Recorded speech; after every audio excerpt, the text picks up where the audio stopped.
দেখতে 7 বছরের শিশু মনে হলেও অনার্স সেকেন্ড ইয়ারে পড়ছে ছেলেটি। 4 ফুট উচ্চতা ও 20 কেজি ওজনের এই ছেলেটির বয়স 23 বছর। শুনতে অবিশ্বাস্য মনে হলেও এটি একেবারে সত্যি। সময় যেন থমকে গেছে তার জীবনে।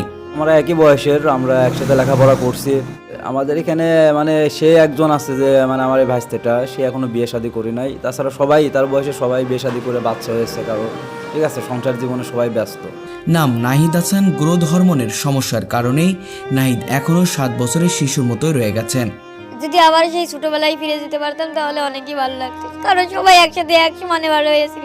যদি সবাই ছোট থাকতাম তাহলে তো আর এমন মনে হতো না যে আমি ছোট, ওরাও ছোট না, তখন সবাই সমান ছিলাম। তার যেন কোনো পরিবর্তন হয়নি, তবে জীবনযুদ্ধে হার মানেননি তিনি। কঠোর পরিশ্রম আর অধ্যবসায় তাকে করে তুলেছেন আজ সবার থেকে আলাদা। আমাদের বড় ভাই সে আর কি, তার মোটামুটি তার সঙ্গে যতটুকু জানি আর কি, যথেষ্ট পরিমাণ সংগ্রামী এবং সাহসী, না হলে এত দূর আসলে কন্টিনিউ করা যায় না। শারীরিক প্রতিবন্ধকতাকে জয় করে আজ অনার্স সেকেন্ড ইয়ারে পড়ছে নাহিদ। আমি এসএসসি পাস করি 2020 সালে এবং ইন্টার পরীক্ষা দিই 2022 সালে। এখন সরকারি লালন শাহ কলেজে পড়ছি, অনার্স সেকেন্ড ইয়ার। প্রতিদিন সকালে অন্যদের মতোই লেখাপড়া করে ব্যাগ কাঁধে নিয়ে চলে যান তিনি কলেজে। কলেজে ঢুকতেই অনেকে অবাক হয়ে তাকিয়ে থাকেন। প্রথম দেখায় কেউ বিশ্বাসই করতে পারে না এই ছোট্ট ছেলেটি একজন কলেজ শিক্ষার্থী। কেউ ভাবে কোনো ছাত্রের ছোট ভাই এসেছে, কেউ বা ভাবে প্রাথমিক বিদ্যালয়ের ছাত্র ভুল করে কলেজে ঢুকে পড়েছে। কিন্তু না, এই ছোট্ট দেহের ভেতরে লুকিয়ে আছে এক বিশাল সাহসী মন, এক অদম্য ইচ্ছে শক্তি। নাহিদ আমার বড় ভাই, তার বয়স 23 বছর। ছেলে ভালো আছে, নামাজ কালাম পড়ে, বেশি সিগারেট খায় না, বাজে কাজে থাকে না। যেহেতু তার গ্রোথ হয়নি। ওনার বয়সে যারা আছেন তারা আসলে কি অবস্থা করবে? কারোর বিয়ে হয়ে গেছে, চাকরির জন্য বাইরেও আছে, সব এস্টাবলিশ হয়ে গেছে। আর যেহেতু উচ্চতা আর হয়নি, তো কর্মপদক্ষেপে যাওয়ার কোনো সুযোগও হচ্ছে না। নাহিদের দিন কাটে গ্রামের ছোট ছোট বাচ্চাদের সঙ্গেই। বয়সে তাদের চেয়ে অনেক বড় হলেও খেলার মাঠে হাসি আড্ডায় গল্পে মিশে যান একদম তাদের মতোই। 5, 6, 7 বছরের বাচ্চারাই এখন তার নিত্যদিনের খেলার সাথী। তাদের সঙ্গেই তার আনন্দ, তাদের সঙ্গেই তার সময় কাটে। কান্না করে তো কোনো লাভ নেই, আল্লাহ সৃষ্টি করেছে, আর কি করব। যাদের সাথে আমি চলাফেরা করছি তাদের ছোট ভাইদের সাথে এখন চলাফেরা করতে হবে। দেখা যায় কি এদের পরে আবার ছোটদের সাথেও চলাফেরা করা শুরু করতে হবে, তাহলে আর তাছাড়া আবার কি করবো জীবনে। একদিকে যখন তার সমবয়সী বন্ধুরা কেউ বিবাহিত, কেউ চাকরিতে, কেউ বা বিদেশে নতুন জীবনের পথে, তখন নাহিদ রয়ে গেছেন সেই শৈশবের দুনিয়াতেই। আমরা সবাই একসাথেই লেখাপড়া করছি, আমরা সবাই যার যার মতো বেড়ে উঠে বিয়ে শাদী করছি, কর্ম করছি, ঠিক আছে। আমরা ছোটোর থেকে দেখে আসছি যে সে শারীরিকভাবে প্রতিবন্ধী আর কি, বাড়ে না আর কি, ছোটো আছে। তো সে এই জন্য খুব মন খারাপ করে থাকে, যেখানে সেখানে বসে থাকে, চিন্তা করে যে আমি কেন এমন হলাম। সে অনেক সময় চিন্তা ভাবনা করে, এমন কিছু মন খারাপ করে থাকে। তো আমাদের ওইটা দেখে অনেক কষ্ট লাগে, ঠিক আছে, যে সবাই একটা কর্মজীবনে ব্যস্ত, সে সেখানে একার মতো একা থাকে, তার এখনও কোনো কাজ কাম নাই, একটা ভালো কোনো চাকরি পায় নাই, ঠিক আছে। তো এখন এইভাবে তার জীবন কাটতেছে।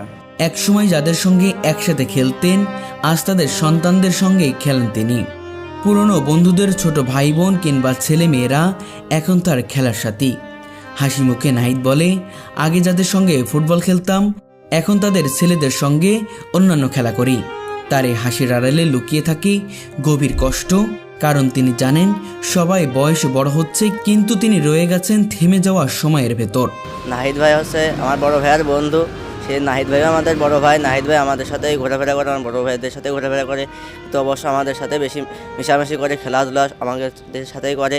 তার বয়স যখন 7, তখন পরিবার বুঝতে পারে নাহিদের শরীর আর বাড়ছে না। প্রথমে সবাই ভেবেছিল কিছুদিন পর হয়তো ঠিক হয়ে যাবে, কিন্তু ধীরে ধীরে বোঝা যায় বিষয়টি তেমন সহজ নয়। চিকিৎসকদের কাছে নিয়ে গেলে জানা যায় নাহিদের গ্রোথ হরমোনের সমস্যা হয়েছে।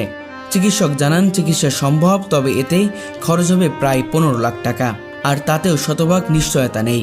দারিদ্র্যের কারণে পরিবার সেই চিকিৎসা করতে পারেনি। তখনই নাহিদ বুঝে যান এটা আল্লাহর ইচ্ছা, তাই হাসিমুখে মেনে নিতে হবে। গ্রোথ হরমোনের সমস্যা এইটা যদি সারতে হয় তাহলে প্রায় 15 লাখ টাকা লাগবে তারা বললো, কিন্তু তাও মনে করেন গ্যারান্টি দিতে পারলো না যে হবে কি না হবে।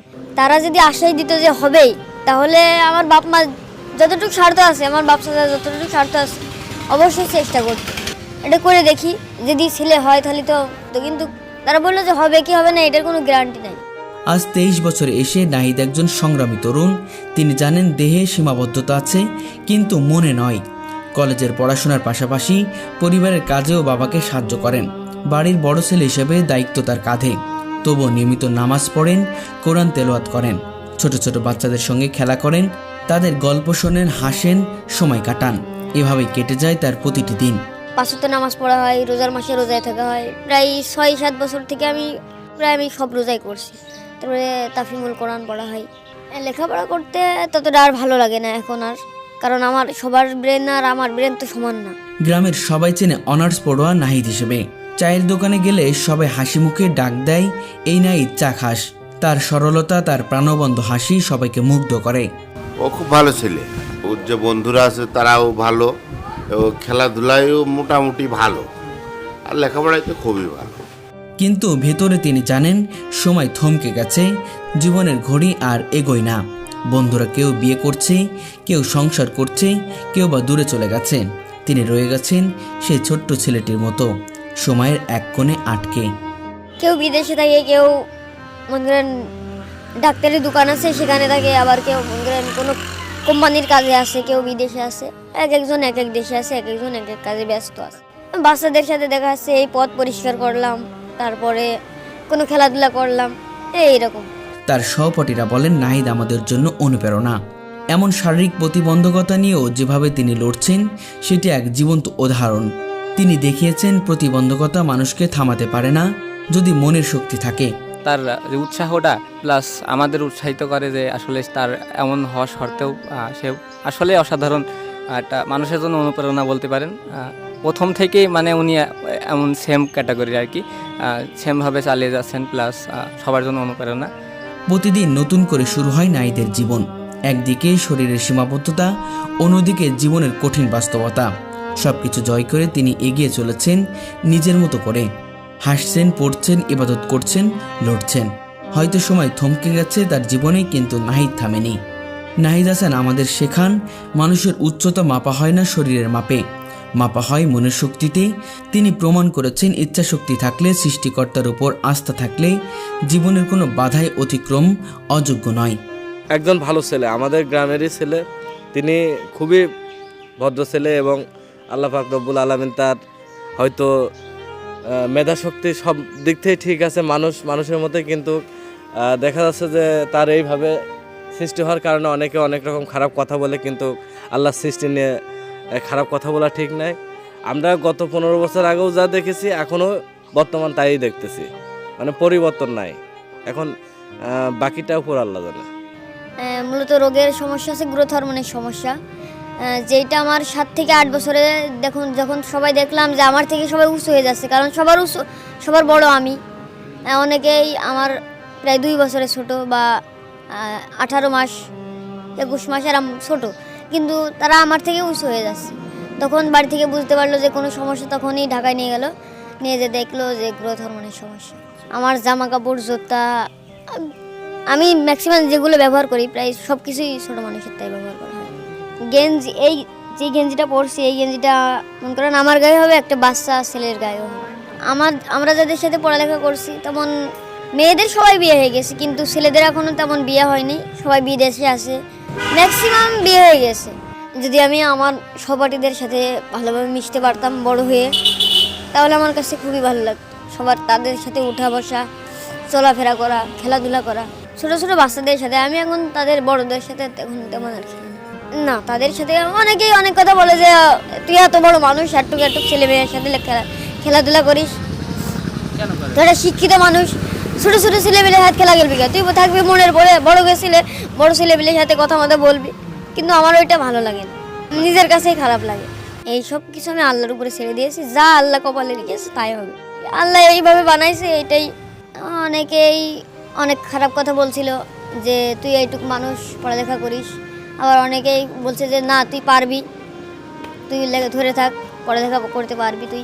অনেকেই অনেক আশ্বাস দিছিল, কিন্তু সবার কথাই আমি মনে করি, সবাইকে আমি ভালোবাসি, কারণ সবাই আমার যতই যে খারাপ কথা বলুক, সবাই মন থেকে আমাকে ভালোবাসতো, কারণ নাইতে এত দূর পর্যন্ত আমি পড়ালেখা করতে পারতাম না।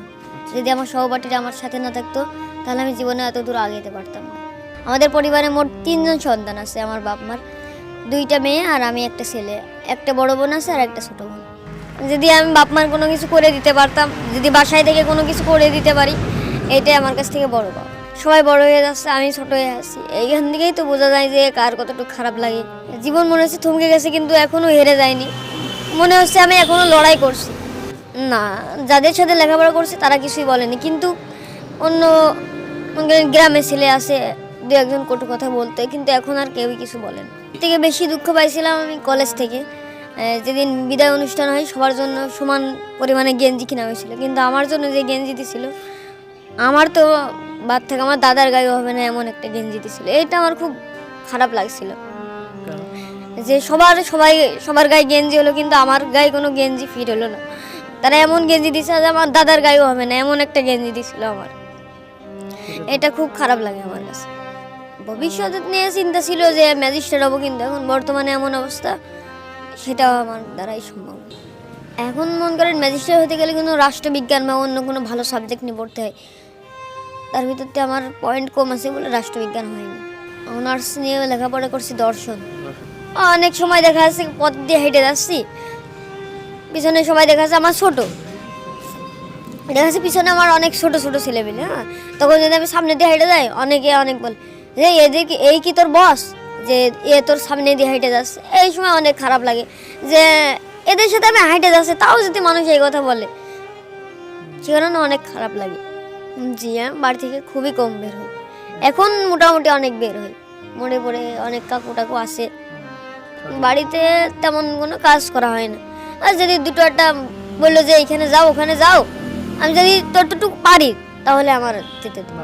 আগে এমন করেন যখন একদম ছোটোবেলায় তখন তো সবাই শাসন করে, কিন্তু এখন বলে, এখন বাড়তে গেলে আমার যতটুকু মনে হয় যে যদি সে ভাবে যে হচ্ছে গিয়ে যদি বড় হয়ে যেত তাহলে তো আমি ছেলের গায়ে হাত দিতে পারতাম, তখন আর কিছুই বলে না।